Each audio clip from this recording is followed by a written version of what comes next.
이 조직에서 눈치 얘기를 좀 해볼게요. 조직에서 눈치 얘기는 세 가지 측면으로 해볼 수는 있을 것 같아요. 일단 가장 중요한 건 이제 바깥의 외적인 부분부터 들어가 보자고요. 조직에서의 눈치를 생각해보면 기본적으로 조직 문화에 대한 파악이에요. 조직 문화에 대한 파악은 뭐랑 비유가 되냐면 우리가 전자제품을 샀을 때 매뉴얼을 읽는 거랑 똑같은 행동이에요. 조직 문화를 파악한다는 건 뭐냐면 내가 직관적으로 뭘 눌러서 뭘 할 수 있다는 거를 알아요. 근데 그렇게 하다 보면 모든 기능을 다 쓸 수가 없어요. 비효율적인 게 되고 또 하나는 실수할 수도 있어요. 예약 버튼인 줄 알았는데 다른 걸 누르고 예약을 해야 돼서 뭐 밥이 갑자기 설익는다거나 그럴 수도 있겠죠. 그래서 조직 문화는 매뉴얼이기 때문에 일단 꼼꼼히 읽는 게 유리합니다. 안 읽어도 조직에서 살아남는데 영향이 없을 수도 있어요. 매뉴얼을 안 읽어도 가전제품을 쓰는데 문제 없을 수도 있어요. 이 매뉴얼을 안 읽고 가전제품을 쓰려면 내가 가전제품을 되게 많이 써봤으면 괜찮아요. 물론 그 가전제품들 간에도 특성이 달라요. 근데 비슷한 불의 가전제품을 많이 썼으면 내가 매뉴얼 안 읽어도 쓸 수 있어요. 자, 이게 조직 문화로 그대로 생각해보면 그런 비슷한 부류의 조직을 내가 많이 겪어봤으면 나는 그 조직에 대해서 파악을 어느 정도 한 거예요. 조직 문화를 안 살펴도 내가 그냥 얘기하고 싶은 대로 하고 보고하고 싶은 대로 하고 해도 문제가 없을 수도 있어요. 내가 많이 경험을 했으면 그 비슷한 조직에. 그런데 전혀 다른 조직들이 있어요. 예를 들어서 내가 밥솥을 쓰는 거랑 컴퓨터를 쓰는 거랑 다르잖아요. 물론 이런 뭐 매뉴얼이 좀 다른 측면이에요. 그래서 다른 측면의 제품을 쓸 때는 그 매뉴얼을 다시 보기 시작해야 돼요. 그래서 어느 정도 봐야 그 다음에 버튼을 눌러야 실수가 없거든요. 그래서 처음에 내가 만약 신입사원이나 아니면 그런 조직에 대해서 경험하지 않는 상태에서 이직을 했으면 일단 주변을 봐야 돼요.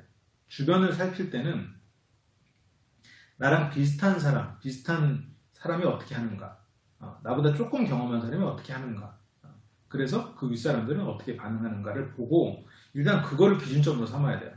그래서 그와 비슷하게 나는 일단 보고도 하고 그렇게 돼서 좀 수용을 하면서 거기다가 뭐 조금씩 내 걸 얻는 거는 나중 일이에요.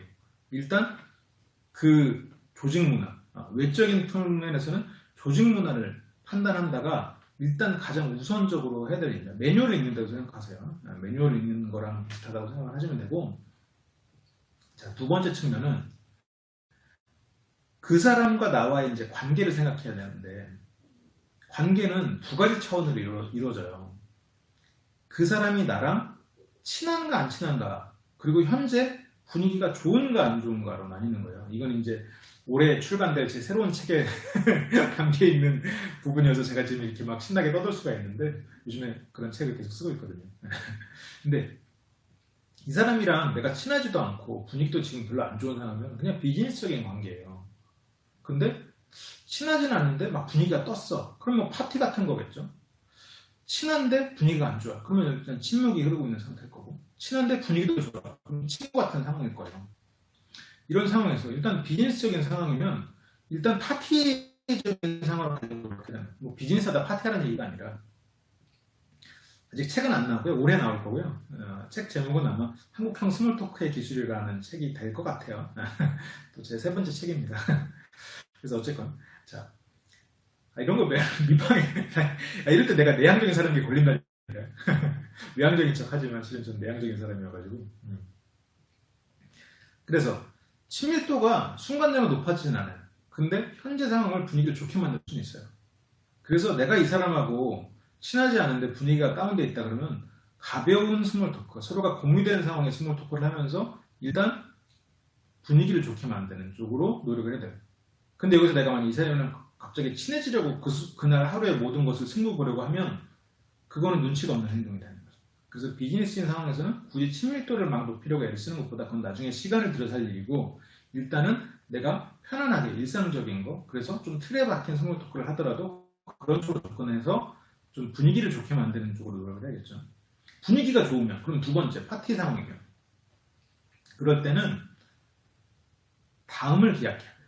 이 사람이 나를 기꺼이 만날 수 있도록 만드는 게 중요해요. 그래서 횟수를 늘려야지.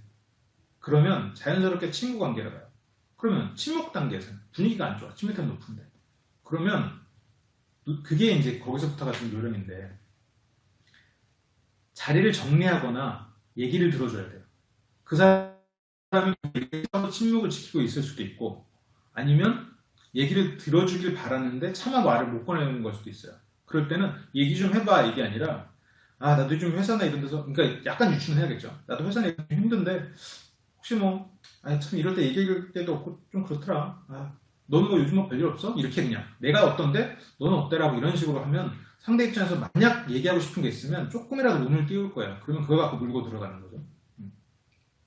그렇게 해서 이 사람이 얘기하고 싶어 하는 게 있는지를 파악하고, 아니고 정말 침묵을 원하면 그냥 그 자리를 빠지는 걸로. 이제 그게 이제 그 사람과 나의 이제 관계를 파악하는 방법이죠. 아까 처음에 이제 조직 문화, 그 다음에 관계 파악.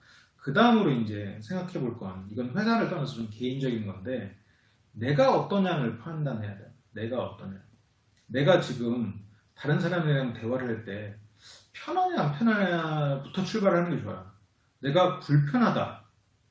그러면 상대가 편한가 안 편한가를 또 고려해 봐야겠죠. 그러면 반대로 내가 편하다. 그러면 상대가 편하다 불편하다를 봐야 되는데, 여기서 제일 문제가 뭐냐면, 내가 편한 상황이에요. 내가 편한 상황이면서 상대가 불편한 게 제일 문제예요. 이때는 상대가 불편한지도 모르거든요. 그래서 내가 대화할 때 편하다라고 생각이 들면 상대를 좀 잘 객관적으로 판단하는 시간을 가져야 되고요. 상대도 편하다. 그럼 오케이. 내가 그런 일이 잦다. 그러면 내가는 이미 눈치가 행동하고 있으니 그럼 더 이상 고민하지 않아도 돼요. 그런데 상대가 불편하다는 판단이 섰어요. 그러면 일단 내가 불편해져야 돼요. 상대를 편하게 만들어야 되니까.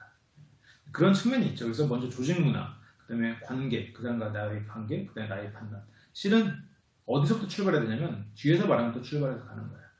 나를 변화시키고 관계를 파악하고 그 다음에 조직 문화를 읽는 건데, 이게 이제 회사다 보니까 제가 조직 문화부터 말씀을 드렸어요. 조금 이게 원래 굉장히 긴 내용인데 제가 좀 빨리 정리를 했네요. 이 내용은 제가 스몰 토크로 정리를 해가지고 다시 또 강의로 만들 거거든요. 그때 보시면 좀 도움이 될 거예요. 그 제가 이번에 평일 강좌 공지 올렸잖아요. 그것처럼 이제 크로마키에서 합성해가지고 이제 PT 해서 좀 보기 편하게 그렇게 좀 만들어서 드릴게요. 좀 한 10분 정도씩 해서 보기도 편하고 영상 콜도 좀 있는 걸로 해서 준비해 드릴게요.